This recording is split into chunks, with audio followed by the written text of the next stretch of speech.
بسم اللہ الرحمن الرحیم۔ السلام علیکم، میں ڈاکٹر ایاز نئی ویڈیو کے ساتھ آپ کی خدمت میں حاضر ہوں۔ ہماری آج کی ویڈیو کا عنوان ہے COPD یعنی chronic obstructive pulmonary disease۔ Cigarette نوشی یا تمباکو نوشی ہماری صحت کے لیے انتہائی مضر ہے۔ تمباکو نوشی ہمارے جسم میں بہت ساری بیماریوں کا سبب بنتی ہے، مثلاً لنگ کینسر، پھیپھڑوں کا کینسر، معدے کا کینسر اور مثانے کا کینسر۔ ان امراض کے علاوہ سگریٹ نوشی سے ایک بہت عام اور انتہائی مہلک بیماری بھی پیدا ہوتی ہے جسے ہم COPD یعنی کرونک obstructive pulmonary disease کہتے ہیں۔ کرونک obstructive pulmonary disease جیسے کہ اس کے نام سے ظاہر ہے کہ ہمارے لنگس یعنی پھیپھڑوں کے اندر اور پھیپھڑوں کی نالیوں کے اندر رکاوٹ پیدا ہوتی ہے، جس سے پھیپھڑوں کے اندر موجود ہوا کا اخراج بہت مشکل ہو جاتا ہے۔ میں نے آپ کو پچھلی ویڈیو میں دمہ کے بارے میں یعنی استھما کے بارے میں بتایا تھا۔ دمہ یا استھما بھی ایک obstructive lung disease ہے، یعنی اس بیماری میں بھی پھیپھڑوں کی نالیوں میں یعنی سانس کی نالیوں میں رکاوٹ پیدا ہوتی ہے، اور ان دونوں بیماریوں یعنی دمہ اور COPD میں مریض سانس کو پھیپھڑوں یعنی لنگس کے اندر تو لے جا سکتا ہے، لیکن ہوا کو باہر نکالنے میں شدید مشکل کا سامنا کرنا پڑتا ہے۔ ایسی تمام بیماریاں جس میں مریض کو اپنے لنگس یا پھیپھڑوں سے ہوا کے اخراج میں مشکل درپیش ہو، یہ تمام امراض obstructive lung disease کہلاتے ہیں۔ استھما اور COPD کی علامات میں بنیادی فرق یہ ہوتا ہے کہ استھما ایک الرجک کنڈیشن ہے، اور جب بھی مریض الرجن یعنی وہ چیز جو کہ الرجی کا سبب ہوتی ہے، مریض کی سانس کی نالیوں میں رکاوٹ پیدا ہو جاتی ہے، یعنی سانس کی نالیاں سکڑ جاتی ہیں اور مریض کو سانس باہر نکالنے میں شدید تکلیف کا سامنا کرنا پڑتا ہے۔ الرجک کنڈیشن ہے، اس وجہ سے یہ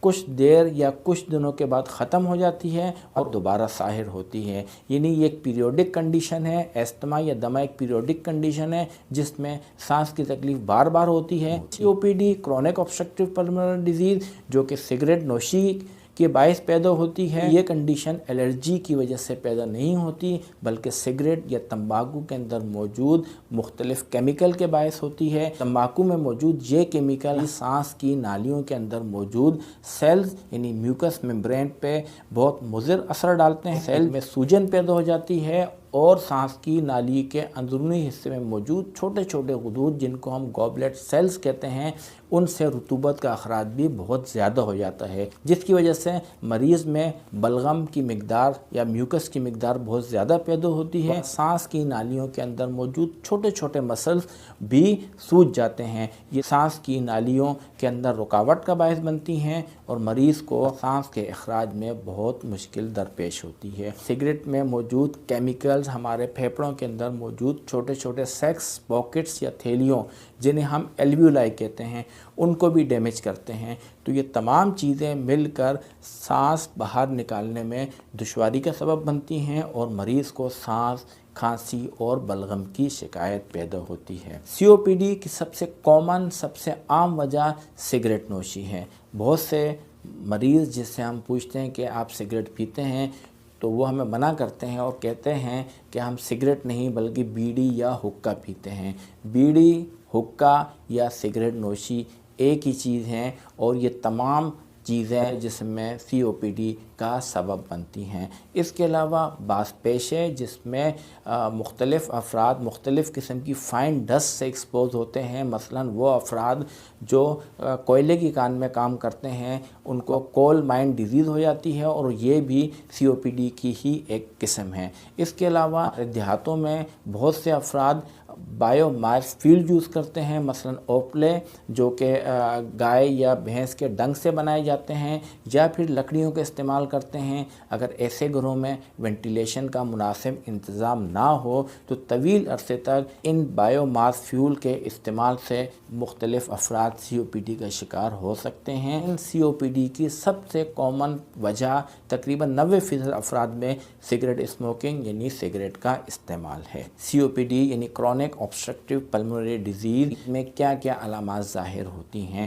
میں نے ویڈیو کے ابتدائی حصے میں بتایا تھا کہ COPD میں سب سے عام علامت کھانسی اور بلغم کا پیدا ہونا ہے۔ اس کے علاوہ مریض میں سانس کی تکلیف بھی پیدا ہوتی ہے۔ ابتدا میں سانس کی تکلیف کم ہوتی ہے، صرف ایگزرشن یعنی مشقت کرنے پر مریض کو سانس محسوس ہوتی ہے، لیکن وقت گزرنے کے ساتھ ساتھ سانس کی شدت میں اضافہ ہوتا ہے اور مریض کو بغیر کوئی کام کیے ایون کہ بیٹھنے اور لیٹنے پر بھی مریض کو شدید سانس محسوس ہوتی ہے۔ کھانسی، بلغم اور سانس کے علاوہ جب یہ مرض آگے بڑھتا ہے تو اس میں ایک خاص کیفیت پیدا ہوتی ہے جسے پرس لپ بریدنگ کہتے ہیں، جس طرح آپ اس تصویر میں دیکھ سکتے ہیں۔ بہت سارے مریضوں میں مرض کی شدت بڑھ جانے سے انگلیوں میں کلبنگ پیدا ہوتی ہے، جس میں انگلیاں ڈرم اسٹک اپیئرنس میں آ جاتی ہیں۔ جب مرض کی شدت بہت بڑھ جاتی ہے تو مریض ٹرائیپوڈ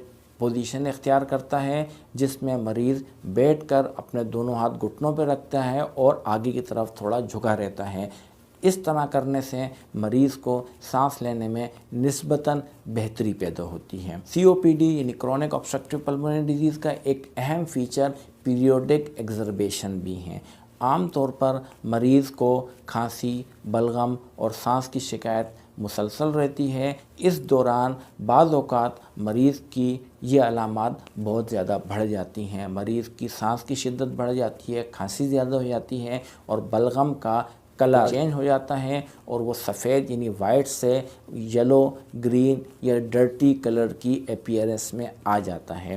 یہ کنڈیشن ایگزربیشن آف دا COPD کہلاتی ہے اور اس کی عام وجہ انفیکشن کا ہونا یا انوائرمنٹل چینجز یعنی ماحول میں آلودگی کا بڑھ جانا اس کا سبب ہے۔